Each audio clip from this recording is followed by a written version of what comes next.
पुण्यातील गुडलक चौकात अतिक्रमणांवर महापालिकेची कारवाई आहे सुरू आणि त्यामुळे तिथे थोडंसं तणावग्रस्त वातावरण आहे। अतिक्रमणांवर पुणे महापालिकेकडून बुलडोझर फिरवला जातोय।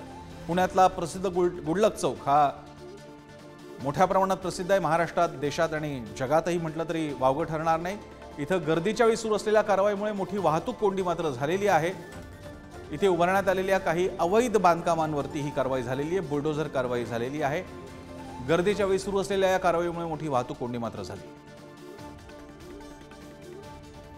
बालाजी पोद्दार आपले प्रतिनिधी आपल्या सोबत आता पुण्याहून आहेत। बालाजी, ही कारवाई अचानक का सुरू करण्यात आली आणि नेमक्या कोणत्या ठिकाणावर ही कारवाई होते? नक्की एफसी रोड ते गुडलक चौक अशी ही सगळी कारवाई आहे। या ठिकाणी जे हॉटेल्स आहेत, पार्किंगमधले हॉटेल्स असतील किंवा पार्किंगमधले अतिक्रमण असतील, या सर्वांना जे आहे ते महानगरपालिकेने नोटीस दिली होती। मात्र तरी देखील त्याला कुठलं उत्तर न आल्याने महानगरपालिकेने आज ही सगळी धडक कारवाई सुरू केली आहे। 2 बुलडोझरच्या मदतीनं ही सगळी कारवाई सुरू आहे आणि पुण्यातल्या एफसी रोडवरती संध्याकाळच्या वेळी मोठी गर्दी असते। मोठे तरुणी शॉपिंगसाठी येत असतात, अनेक नागरिकसुद्धा शॉपिंगसाठी येत असतात। त्यांना मात्र वाहतूक कोंडीला सामोरं जावं लागते, मोठी अडचण झालेली आहे आणि काही दुकानदार, व्यावसायिक आणि महानगरपालिकेचे अधिकारी यांच्यामध्ये सुद्धा वाद होताना पाहायला मिळतात। मात्र महानगरपालिका कुठलीही गोष्ट ऐकून न घेता कारवाई करत असल्याचं आपल्याला पाहायला मिळते।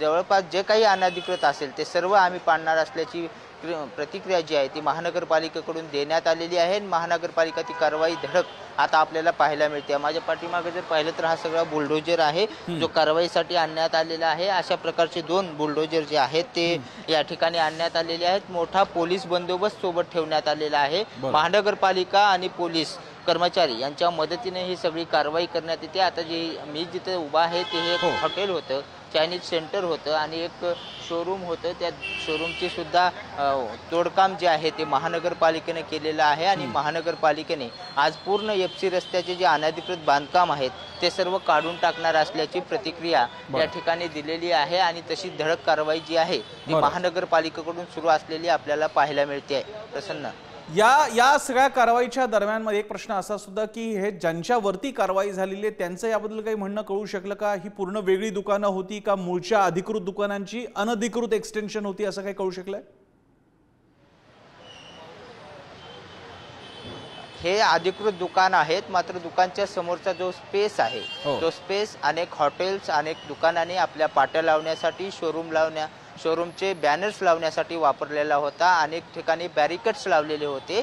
त्या ठिकाणची ही सगळी कारवाई आहे। ज्या ठिकाणी परवानगी आहे त्या ठिकाणी बांधकाम विभाग कारवाई करणार नाही, मात्र ज्या ठिकाणी परवानगी नाही आणि छोटा जरी बोर्ड असेल तर त्या ठिकाणी कारवाई करण्याची जी धडक मोहीम महानगरपालिकेने हाती घेतलेली आहे आणि त्यानुसार ही कारवाई सुरू आहे। आणि विशेष म्हणजे या कारवाई संदर्भात नोटीस सुद्धा देण्यात आलेली होती, मात्र इथले व्यापारी ऐकत नसल्याने ही धडक कारवाई करण्याची वेळ महानगरपालिकेवर आलेली आहे। कारण मोठ्या प्रमाणात संध्याकाळच्या वेळी वाहतूक कोंडी आणि गर्दी आणि त्यात अतिक्रमण होत असल्याने या ठिकाणी मोठा बंदोबस्त लावावा लागत आहे, पोलिसांना मोठी कसरत करावी लागत आहे असे सगळे महानगरपालिकेचे अधिकारी सांगतायत। त्यामुळे आज महानगरपालिकेने ही गर्दीच्या वेळीच हे ठिकाण निवडलेलं आहे।